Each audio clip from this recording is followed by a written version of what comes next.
Hello everyone, welcome to From Nowhere to Nothing, Ontological Oxymorons. I'm your host, Joel Bouchard, a doctoral student in psychology, and with me today is Mr. Norman Gayford, a professor of English and philosophy. We talk quite a bit about how reality informs categorization, and even how categorization may also affect reality.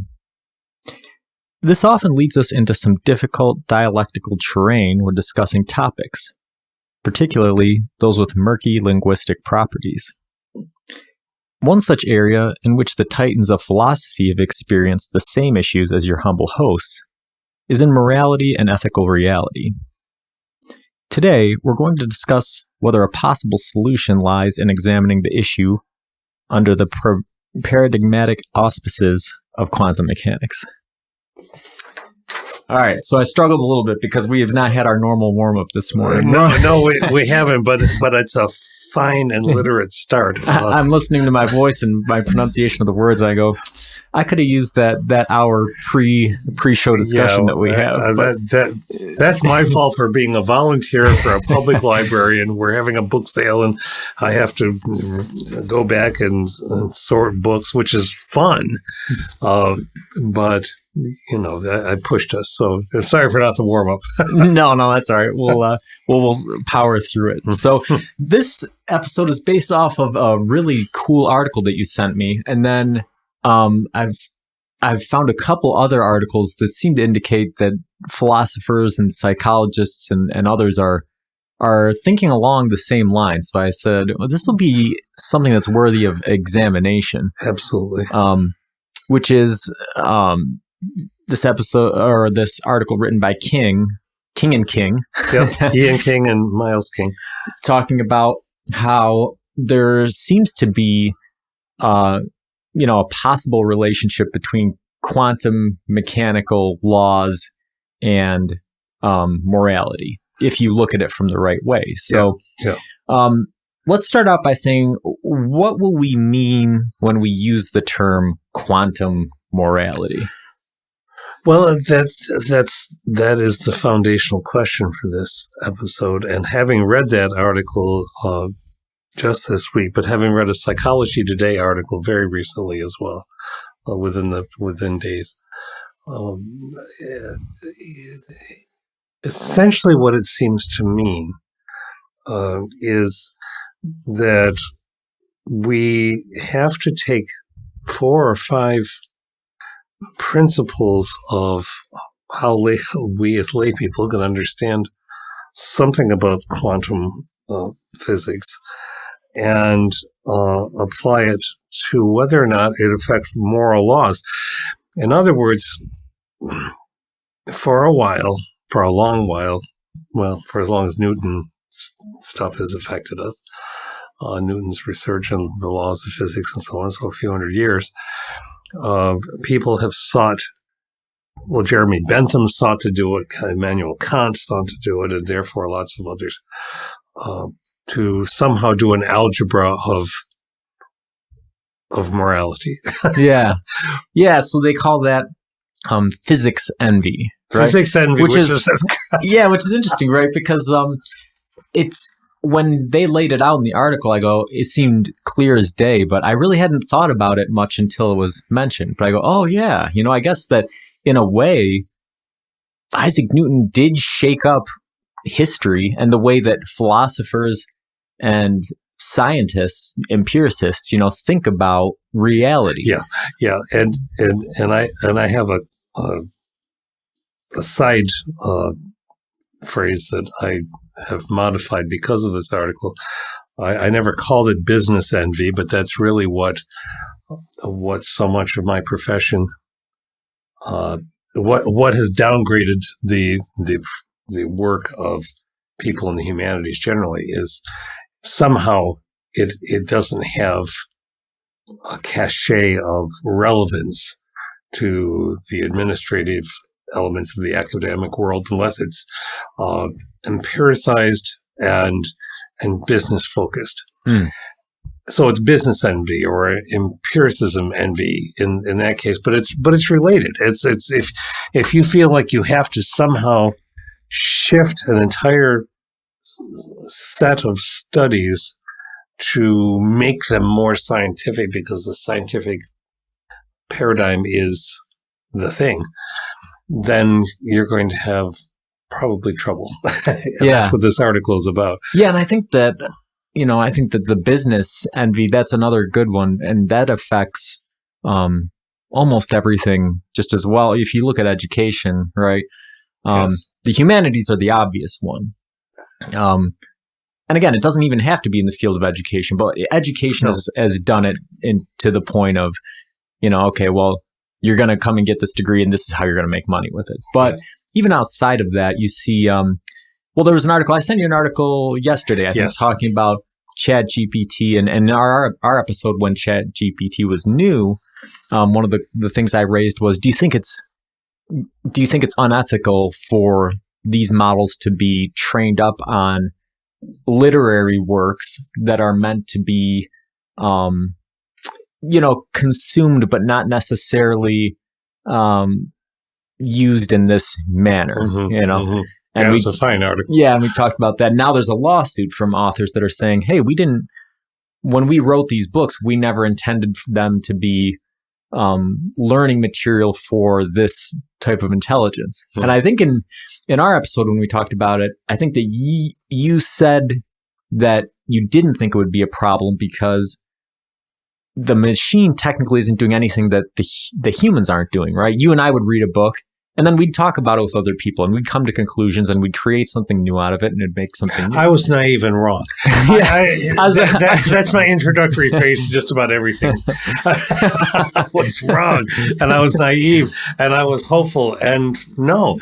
And this is all of this concatenates, all of this relates, and it's been spinning around in my head with these things we've been sending each other this week because there's another piece that I read, and it's related to what we're talking about today, about the 5 possible ways that AI could very simply get rid of us. And they're elegant and therefore frightening. And in the sense of, and the alarms are going up all over the place about we can't, as if we could, the arrogance in even saying it, we can't let it grow as fast as it's growing. That's ridiculous. We let that out of the bag. Talk about Pandora's jar from last week. It is out of the jar. It is not going back into the jar. And I think the important thing that ties us in is that why is it out of the jar? It's out of the jar because of business envy, right? You have all of these AI developers calling for a halt to AI development, but they're the same ones that continue to develop it because they want to have the leg up on the other guy. They want to be able to introduce the new product, right? That society needs. So they're essentially reaching out in coy. I find it coy and disingenuous for the elite of the developers to say, "Oh, help us, do something, put shackles on us, lawmakers, because otherwise we're going to do something terrible." Yeah. It's like an Oscar Wilde play. And at the same time, they're going, "Oh, let's have threads. Let's take down Twitter. It's just amazing." We're not putting it back in the jar. And we're not going to limit AI to, "Oh, you can only learn this much." When does that ever? We have social forces now that are trying to limit what people can learn. It's not turning out so well. Yeah. And so it's not going to happen. I don't think it's going to happen with AI. So yes, I was naive and wrong because the quantum element. We talk quantum computing, the ethical and morality issues having to do with quantum computing are very much wrapped into this. When you have the capacity, the unknown capacity, the Schrodinger-like mystery of what can be learned, what can be generated, how of course it's going to affect moral principles and laws. So, because as the article says, as the King article says, ask the question: Are ethics, are moral laws equitable with planetary motion laws? And no. Yeah.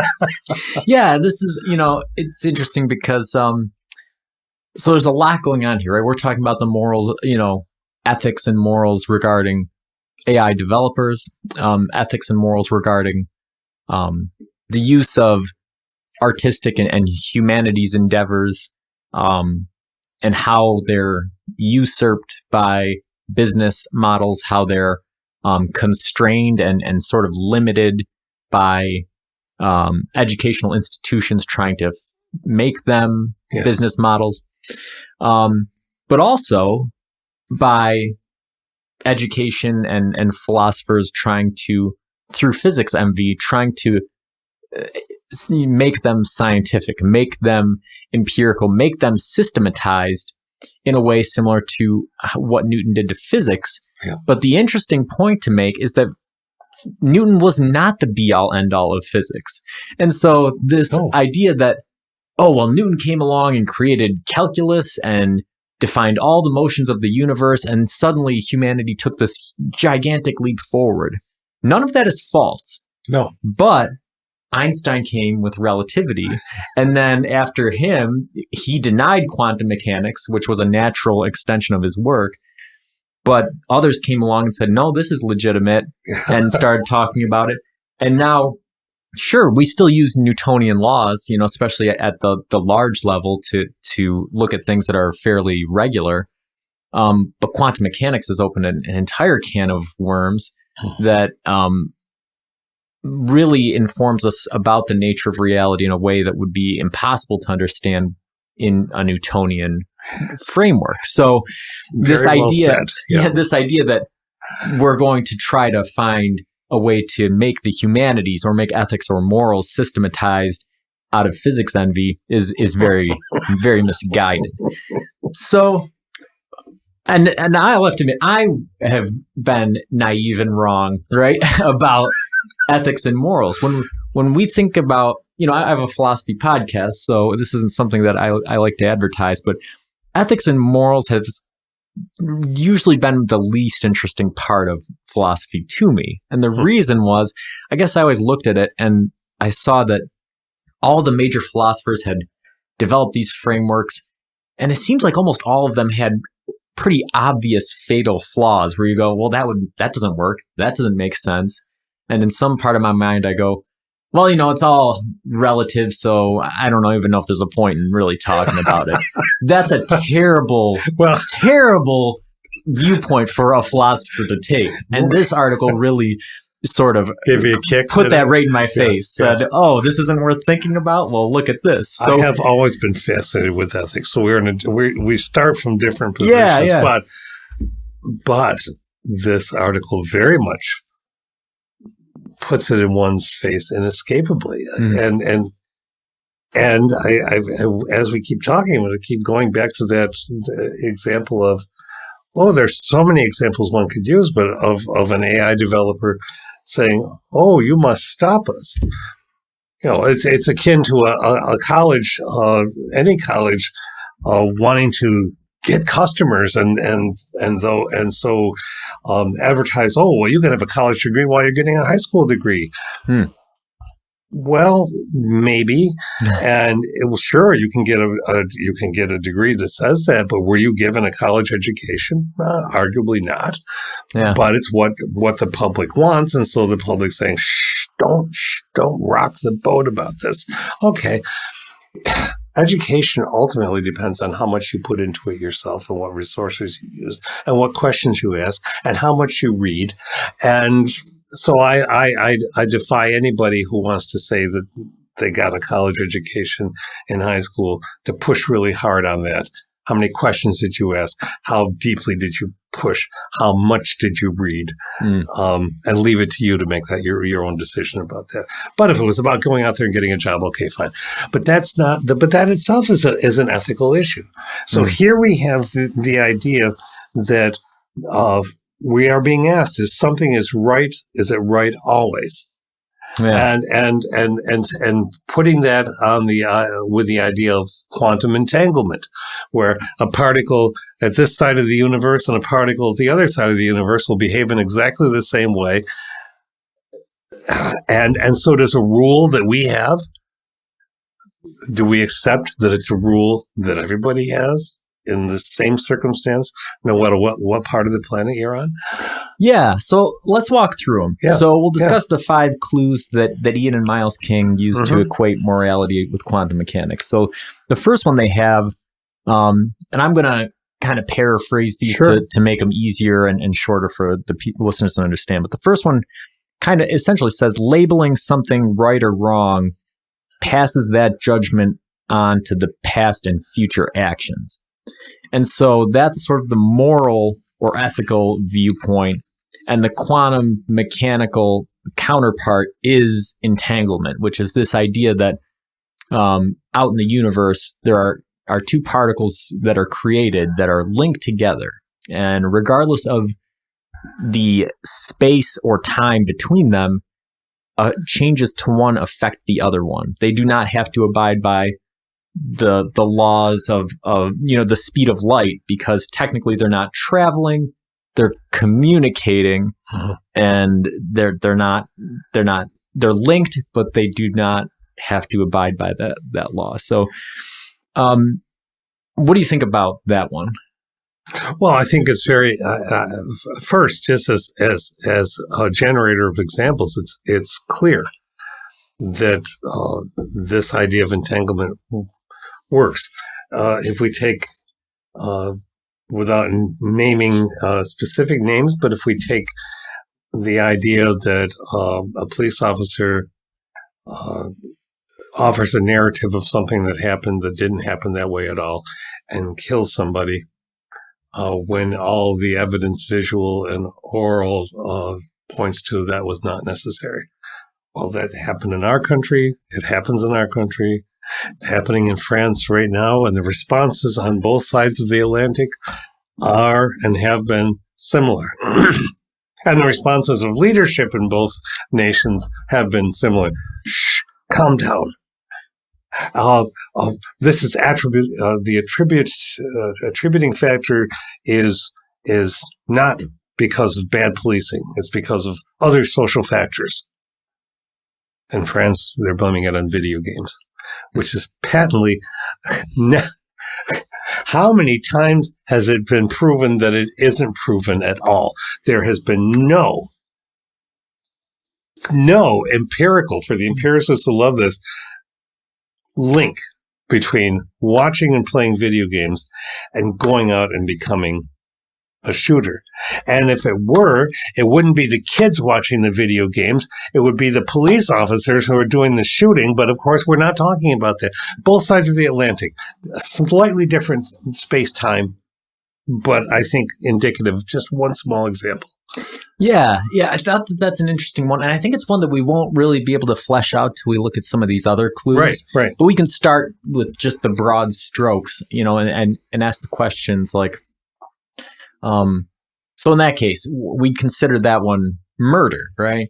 So if we say murder is wrong, essentially what the Kings are saying is, okay, well, if you make that sort of moral judgment right now, what you're saying is that murder has always been wrong and murder always will be wrong. Therefore, your judgment in this time is entangled with judgments of morality in the past and in the future. And it becomes a kind of Kantian universal. That's where it's interesting. Yeah, and so we can see the problems that this creates that they're going to address in the next clues, which is that what I just said is much more broad than what you said, right? And it creates a lot more issues because murder, right? Murder could be a police officer killing an innocent person. It could also be a soldier killing an enemy combatant. It could be the state executing somebody for committing some other kind of heinous crime. So this idea of killing has a lot of ethical things that are predicated on the situation. Yes. And so when we're trying to determine these things, it's hard to just use a overlapping or, just a broad overarching statement about something. There has to be a lot of context with it generally. Yes. So that leads us to our second clue, which is right and wrong can only be attributed to actions, intentions, and outcomes, among a few other, very narrowly defined things. Mm-hmm. And the quantum mechanical principle that this coincides with is fundamental particles. So you have quarks and leptons and gluon, like all these different subatomic particles that basically, what quantum mechanics is saying is, that there is fundamental particles, right? It doesn't just keep going on forever. There are things that make up other things. Yes. And so in quantum morality, what the equivalent would be is saying, well, everything's not relative. You can look at something and make an ethical or moral judgment as long as you are defining what that foundational thing is. What is the intent of the person? What is the action of the person? And intent and actions must be separated from, and they point that out very well, from things that are morally neutral. Objects are morally neutral. So it moves us toward nature. Yeah, so morally neutral. So we'll get to that, but this is where that starts. Yeah, we might as well do clue 2 and 3 together because I think it's hard to talk about them separately. So 3 is ethics can only work if actions, intentions, and outcomes, those foundational, fundamental aspects, are regarded independently of each other. And the quantum mechanical correlate to that is particle duality, right? This idea that when you look at light, we know that light is a wave, but we also know that light is a particle. And so those two things seem to be contradictory or mutually exclusive, but we have experimental evidence, strong experimental evidence both ways. And there's even experiments that can show in the same experiment that it is both a wave and a particle. So there's this thing where you go, okay, well, light is a single thing, and yet it has these two properties. And so in quantum morality, they're saying, oh, okay, so morality is this one thing, but it has these separate aspects that seem to be mutually exclusive. And so they call it a single realm or a single dimension. So when you take a Benthamian, Bentham-esque situation about the happiness of the greatest number. You're talking about an outcome. Okay, fine. But when you start bringing in the intention of the actor, the agent, or the state of mind, or the action itself, then it gets really complicated. Oh, any action is okay to make the greatest number happy? No. Yeah, and this is where I lost interest in a lot of ethical and moral philosophy, is because the authors bring up some of the key examples that foil these paradigms, right? If you have a utilitarian, or Bentham-esque viewpoint, you say, oh, okay, well, it's just the greatest good for the greatest number of people. And the example the authors use is, oh, okay, well... Or the hedonistic, even the happiness of the people. Happiness. Right. So if it makes 40,000 people happy to watch two people battle to the death, then is that morally right? And, there's part of me that always says, well, obviously not. So this is wrong. So there's no point in thinking about it, right? Move on to the next one. Or, the other one, if intentions, right, are it, then you can go, oh, okay, well, maybe somebody intended to do good and then committed genocide, well, was that morally? No, obviously not. So I've always struggled reading moral philosophy because, if in metaphysics or epistemology or ontology, even if an author doesn't get anywhere, firm, it gives you something to think about, and it could be right even though you couldn't prove it. But with ethics and morality, if you're not right, it's pretty obvious that you are not right. Well, you would think so, but think of the time in which we are living. Right, and this is where, and this is where these two rules come together, right? To tie together is that what they're saying is with quantum morality, you can't think of all these things together. You can't say that the actions and the intentions and the outcomes all have to be right, because it's very hard to define a scenario where those things, not a scenario, you could define a scenario, but it's hard to define a patterned way of approaching life and reality where all three of those things always line up a certain prescriptive way. Yeah. And so you have to, in order to develop a moral philosophy, you have to look at one at first. That's the rule number 2 is you have to look at one. And rule number 3 is you have to look at one independently of the other ones. So and then you find the inconsistencies, and then the inconsistency should cause you to rethink your ethics. Yeah. That's where it leads. Right. Right? So you first to separate these things so that you can figure out what you're talking about, your intentions, your actions, your state of mind, or the outcome. But the moment you stop and start looking at those things, one hopes, rethinking and reevaluating, and that is the crux for me right now. In American society, planetary society too, but I have this is the obvious hypocrisy of positions. There is a person this week who is speaking on behalf of her spouse running for president and saying his main goal is to protect our children, and our children need to be protected no matter what. And of course, my thought was, then be quiet and back off, because your attempt to protect your children is putting my children at risk. Yeah. And if you back up, lady, and think about that for a minute and apply this kind of reasoning to it, you might notice your own hypocrisy or inconsistency, which we all have, and rethink and step away from the abyss.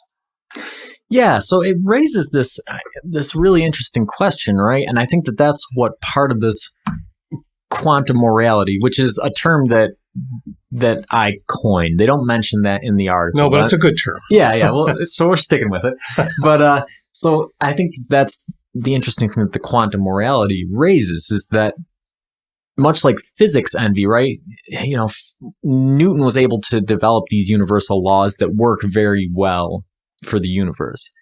And other empirical and unempirical areas have attempted to use that same format with essentially zero success, right? People have tried to develop mathematical laws for all kinds of fields, and it just hasn't panned out as well as it did for Newton.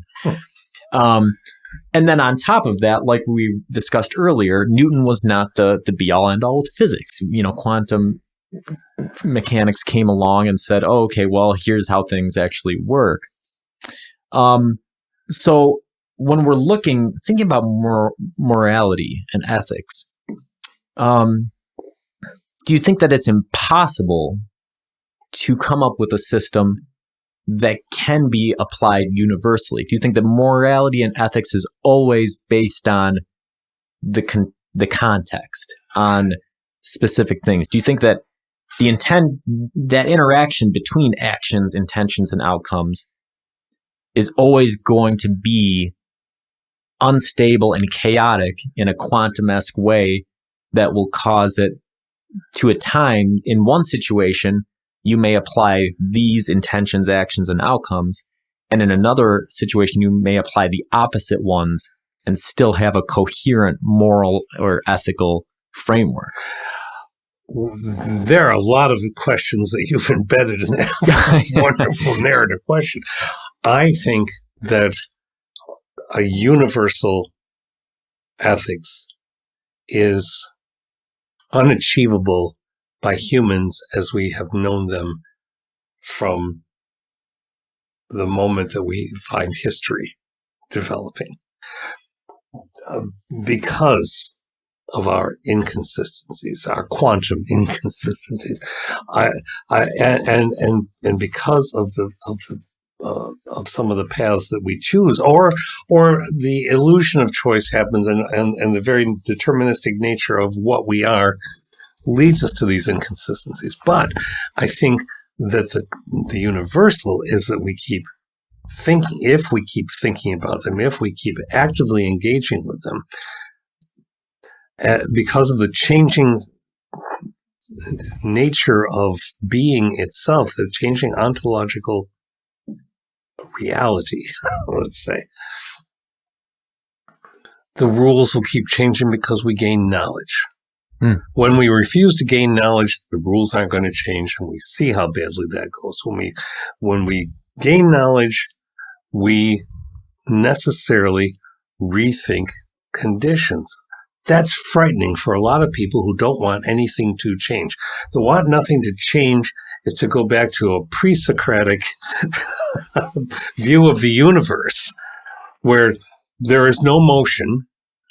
Everything is only made of one thing. Quantum sometimes heads toward that part of it, but everything's static. There's no room for motion. That seems to be what numbers of people want. It's untenable. It's unsustainable, to use that phrase that we use so often now. So there's something you sent this week that points to this.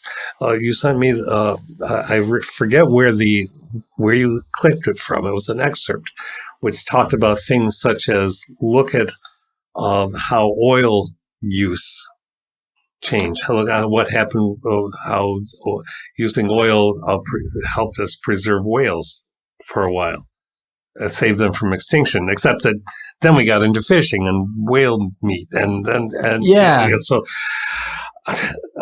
where was that from? Yeah, so that was from a book I've been reading called Power Trip. And the point that he made was, the world ran on whale oil, and we hunted them almost to extinction. And then petroleum was found, and we were able to replace all the whale oil products with petroleum, therefore saving the whales.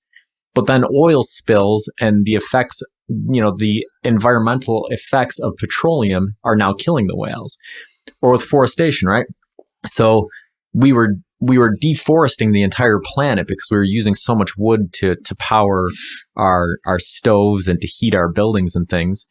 And then coal was found, and coal was much more clean and efficient, and that allowed the forests to regrow and that sort of thing. But now coal also has had environmental impacts that are causing forests to struggle.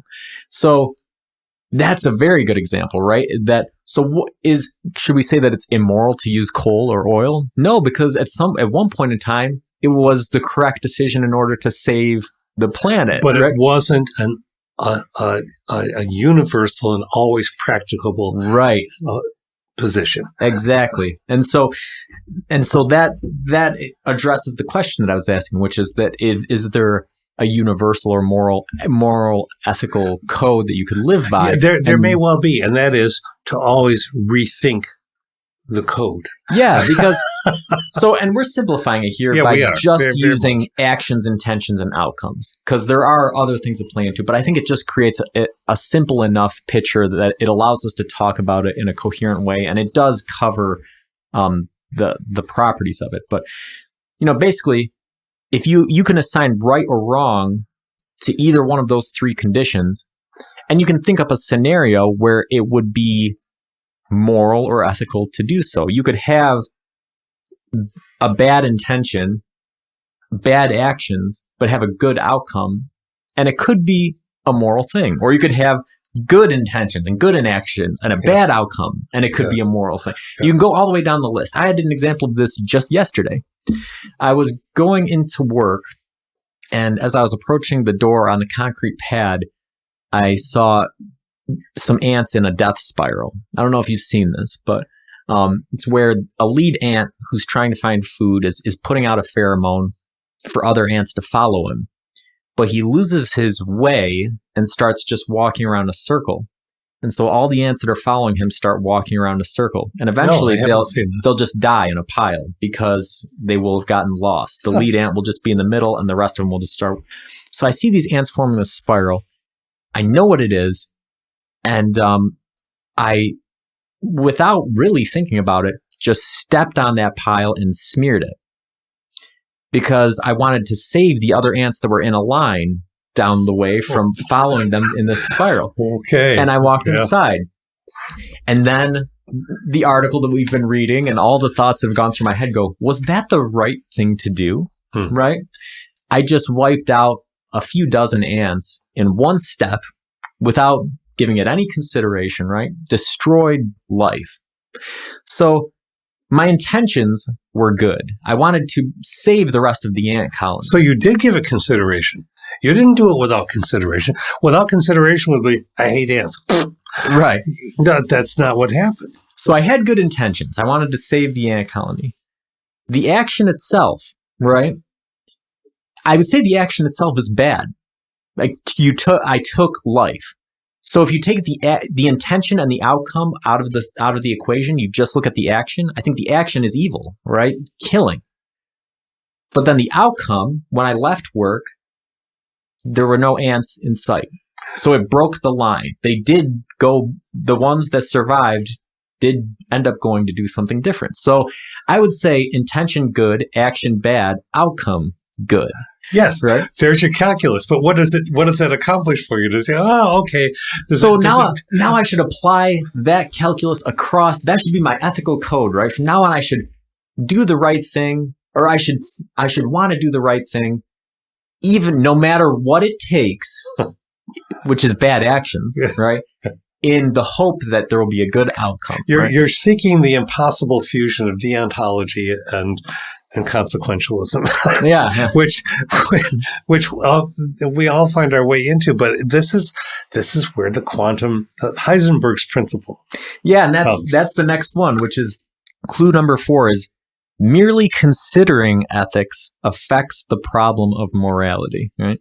And so the Heisenberg uncertainty principle, which is, essentially the quantum mechanical correlate is if you know the position of something, you can't know its velocity. And if you know its velocity, you can't know its position. So in this case, with ethics, it's if you know, just thinking about the problem of ethics affects the problem of ethics. I'm going to use an example from nature that I experienced yesterday as an intrusive human who does not know what effects he had, but noticed some ripples.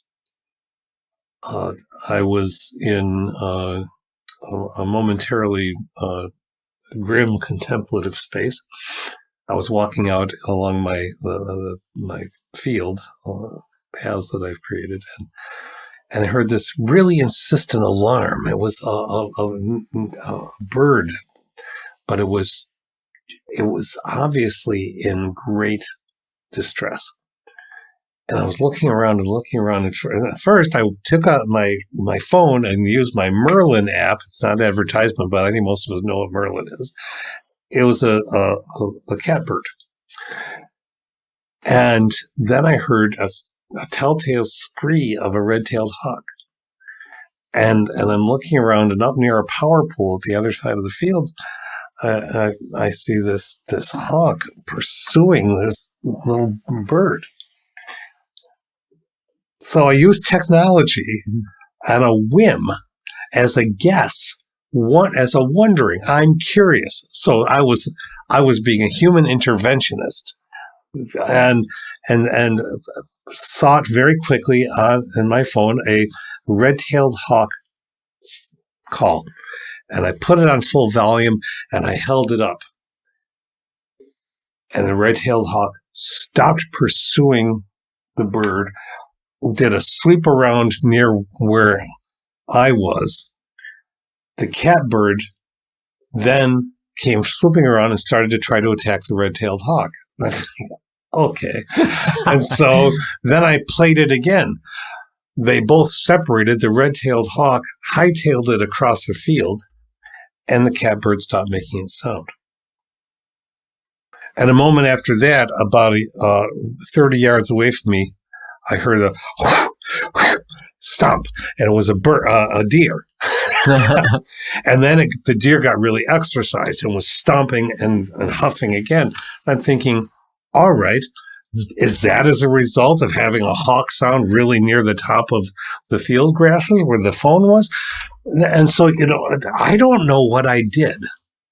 Yeah, and I had the intent, of helping a creature in distress that I'm not even sure what the distress was, and maybe the catbird had been trying to attack the red-tailed hawk all along.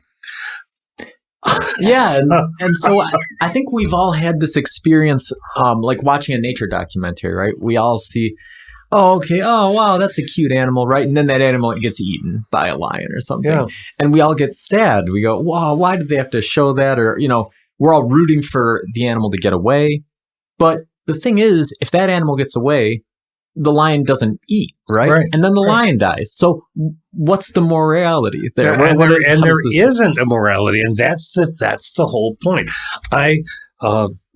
With supposedly good intentions, and maybe not even justifiably that, maybe just sheer curiosity. I was in a place of mind where I wanted to try to do something with another circumstance. I couldn't do anything at all. Yeah. Got to take action. Okay.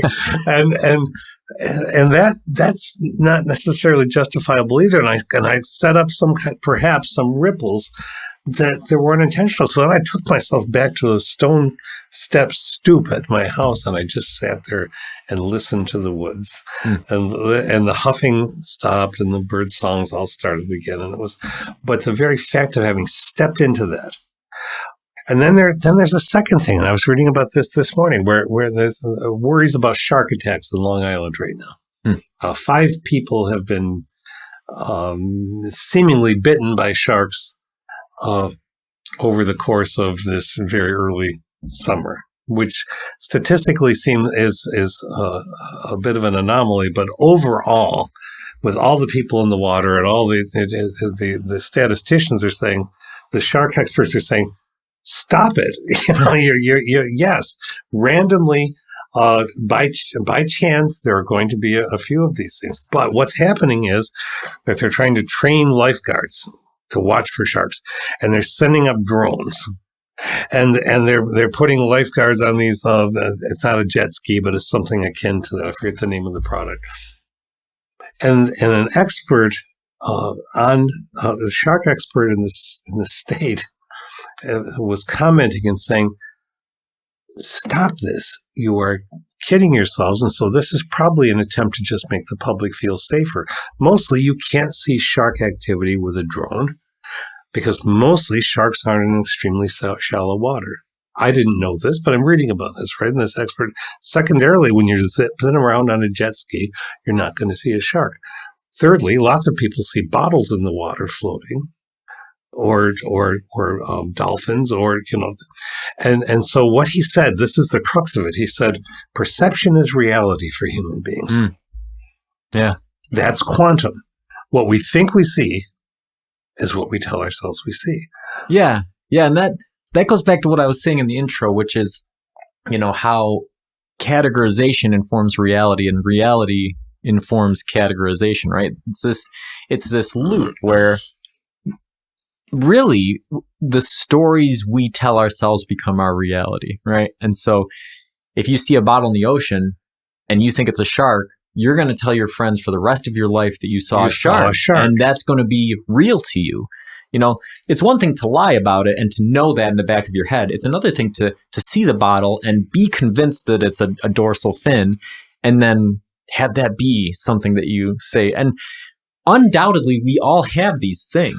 We convince ourselves of things without the factual basis for being convinced about them. Right. Yes. And we are easily self-misled, which makes us dangerous. Yeah. And that's why I think something that you said earlier is very important. Perhaps the only universal moral or ethical principle is to constantly be rethinking and reconsidering your positions. Which is what this fourth clue is about. Yeah, exactly. So the fifth clue really throws a monkey wrench into the whole thing, right? It says, the indeterminate status of free will makes morality as a whole an uncertain issue. Mm-hmm. And this is the observer effect, which is in the quantum mechanical sort of similar principle. So the observer effect says, basically, you need an observer in order for a potential to become a reality. So before you look at something, a particle, for instance, if there's a particle, that particle exists in every potential state. But then when you look at the particle, it locks it into being a specific thing, which sounds crazy, but there is experimental evidence to show that this is what happens, right? And so with morality, the indeterminate status of free will, right? That's the way of saying, basically right now, in the next second, right? In the future that never comes, right? There is an infinite potential, right? Mm-hmm. You and I, the next word I say could be yellow, or in the next second, the earth could open up and swallow us. Or in the next second, aliens could come and beam us up, or whatever. Or the AI has released one of the 5 scenarios. The AI releases on a global scale, releases the coffers, releases the Kraken, the biological creations that wipe us out in the space of hours. Universal plague, gone. Yeah. So literally, in the future, there's literally infinite potential. Mm-hmm. Anything could happen. There's just varying degrees of probability of what will happen. Mm-hmm. But once the future is here, right? I've already said yellow. I've already said aliens. I've already said, I had envisioned all kinds of things when you said it. I've already said a lot of things in this episode that I wish I didn't say. But it's done. It's in the past. So now it is determined, right? And so with free will, our idea of free will, right? In the quantum mechanical universe, when we've talked in the past about the block universe or the expanding block universe, all these different things and their effect on it. But essentially, we don't know if we have free will or not. It sure feels like I do. It feels like I'm making decisions, but it would. Exactly.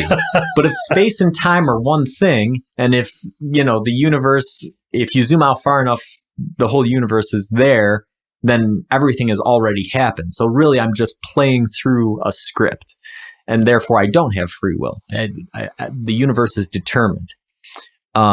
So if that's the case, then morality or ethics as a whole is really a moot point, right? Because nothing about it can be changed. We're just playing out the script. Yeah. So what do you think about that one? I think so when he says, when they say that some argue that all our decisions are shaped by our evolution and the environment, or by previous physical events, so it's an illusion. I think I'm often convinced that could be the case, because I've read enough about consciousness and what we do and mostly don't know about it, and how and the perception's reality thing, which means we mislead ourselves all of the time. Well, if we mislead ourselves that way, then it's entirely tenable that we mislead ourselves with the notion of ethics too. Yeah, I think that you've hit on it there, which is, what we just talked about, which is that our perception informs reality, right? Mm-hmm. And so, I think what that means is, on the big scale, it seems that we mostly get it right. We'd like to think what we see as reality is mostly right, and every once in a while we fool ourselves and we're wrong. But as far as things being determined, I think that there is a certain amount that is determined because of biological limitations. And ideological training. Yes, biological limitations, ideological training, phylogenetic adaptation. All of these, there's a lot of forces and pressures that have been around since the beginning of humanity that have funneled our experience of reality into a narrow band, right? We've talked about it in the past all the time. We only see a sliver of the light spectrum. We only hear a sliver of the audio spectrum. Right. So there's no reason to think that our cognitive capacities are only able to examine a sliver of reality. And that sliver that we see, maybe we do get it mostly right. But that mostly right that we get it is akin to Newtonian physics, right? There's always that small quantum mechanical part, which would be, the stuff we get wrong, the chaos, boom, something pops up, something we can't explain, something that we are unable to comprehend that throws us for a loop, right? Yeah. And so, that one's an interesting question, and relating it from the quantum mechanical realm into the moral or ethical realm is really interesting to try to do, because I think that you come to this understanding that, kind of as we have talked about it with free will in the past, free will tends to be looked at as this polar argument. Either you have free will or you don't. But that's really probably not the case, right? There are probably a lot of things, and a lot of the big things that are determined based off of what we mentioned. We have free will here's where I come in on this. We have free will to rethink our what do they call spooky? Yeah, a spooky action at a distance. Spooky actions at a distance, which is what Einstein was talking about. Just the phrase, what he felt about it. When we instantaneously judge something, if we don't think a little harder and then arrive at the same judgment. But if we don't think a little harder, then we're just acting according to what nature has taught us, or genetics. I think if we stop and think, which is hard and which is counterintuitive, because we are generally not rational beings, then we have taken an unnatural decision and exerted what I would call some free will. There'd be people countering now and say, no, that's built into your genetics too. Okay, fine. But for me, that's where the free will is most evident. And so that's also wishy-washy. So do you think that this relationship between quantum mechanics and ethical morality is real, or do you think that it's just an example? So will a better understanding of quantum mechanics lead to a better understanding of ethics, or do you think that it's just sort of an imaginary correlation that we're drawing? I think it's possible. I think it's much more helpful than the idea that this universality. I mean, it's not hard for me to think of something that I would want to be universal, and that's what Kant was saying. Think toward what you would have a universal principle be. But thinking toward what you would have a universal principle be means a whole lot of debating and conceptualizing and wrestling, and implies a process. I really think that the process is important. Quantum computing is an example of where the ethics discussion starts, where the phrase quantum ethics is out there. Quantum morality is yours. Quantum ethics is out there. But the nature of quantum computing, at least as a layperson can begin to grasp a little of it, is itself chaotic. It relies on a kind of frothy chaos, much like the surface of the ocean. very, very, very complicated. So is any idea of a sustainable ethics, because it's always going to be in motion. We find out at some point, we know that many people who are imprisoned wrongly. If we were going to just hold the line and say, nope, they're in prison and therefore they're criminal, and it doesn't matter if we made a mistake, they're still going to be in prison, then most of us, I think, if we stopped and thought about it, would say, no, there's something really disquietingly unright about that process. And therefore, some people go after it, bless them, and try to undo the wrong by getting people out of prison and then is prison always the right thing? Nope. It's the easiest thing. Is prison made to rehabilitate? That's what we said, but it's not.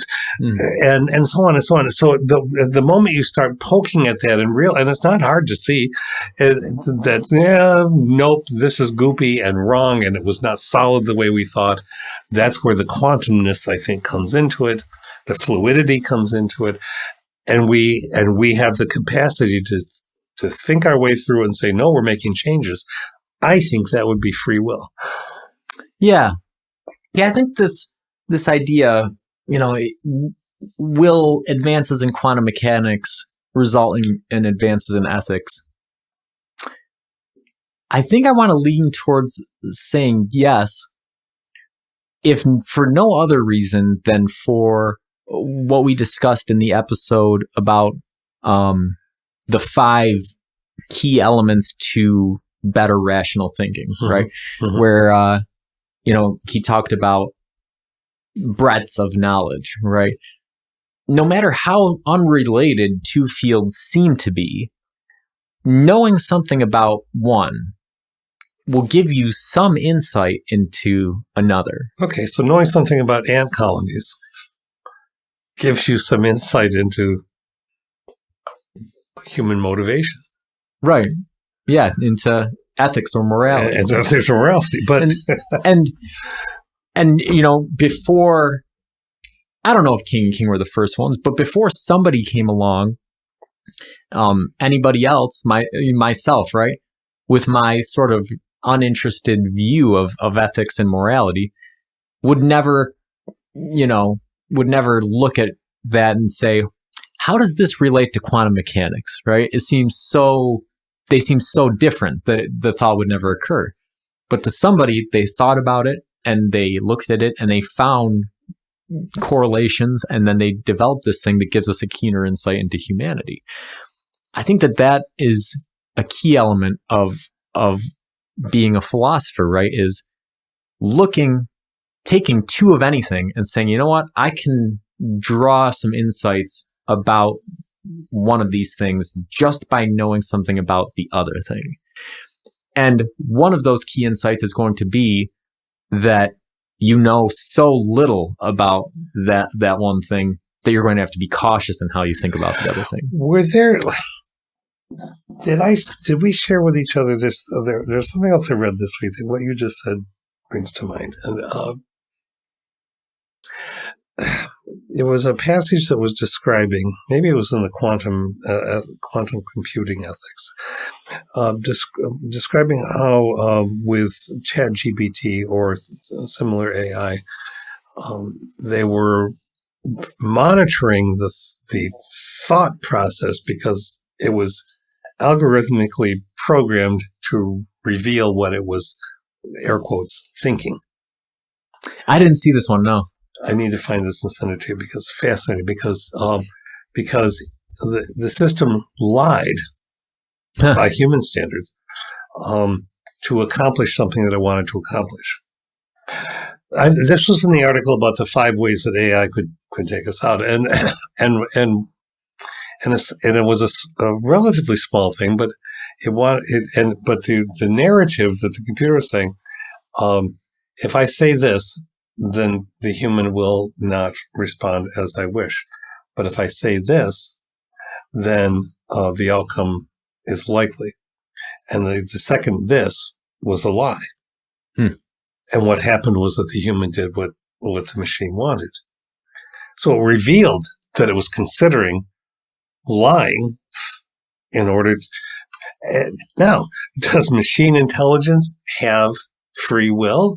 Or is it lying because the nature of that was built into it by the creators, us? Right. Do we have free will? Is deception built into us by a creator or the evolutionary process? Maybe. Yeah, and this comes into another article that I sent you about quantum mechanics and psychology in the forms of consciousness and all kinds of different stuff. I'm sure we're going to be looking at these topics in some future episodes. I think so. It's really opened a door, and now there's a lot of interesting things to look at. But until next time, keep pondering.